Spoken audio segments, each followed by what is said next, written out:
Nagbabalik po ang The Weekend News. Nasa Madrid, Spain na si Pangulong Aquino. Ito'y para simulan ng kanyang official working visit sa 4 na bansa, kabilang rito ang Europa at sa Amerika. Alas 7:30 ng umaga sa Spain o 1:30 ng hapon, oras dito sa Maynila. Nang lumapag ang PR Flight 001, lulan ang delegasyon ng Pangulong Aquino sa Torrejon Air Base.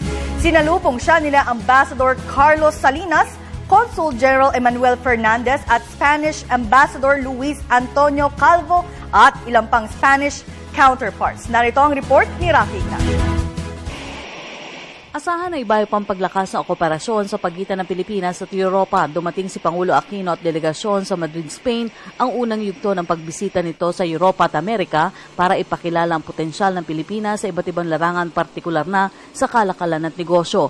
Ito ang unang pagkakataon na dumalaw ang Pangulo sa Europa matapos maupo sa pwesto. Pero dala nito ang mabubuting balita, bunga ng transformasyon sa ilalim ng mabuting pamamahala. Puno ng aktibidades ang Pangulo sa pagdating nito alas 7:30 ng umaga o 1:30 oras sa Pilipinas. Agad nitong magbibigay pugay sa bantayog ng pambansang bayani na si Dr. Jose Rizal. Ang replika ng bantayog sa luneta na itinayo dito taong 1996 bilang pagkilala ng Spain sa paninirahan at pag-aaral nito ng medisina sa Universidad de Madrid taong 1882. Susundan ito ng pulong ng Pangulo kay dating Prime Minister Jose Maria Aznar sa larangan ng ekonomiya at iba pang larangan.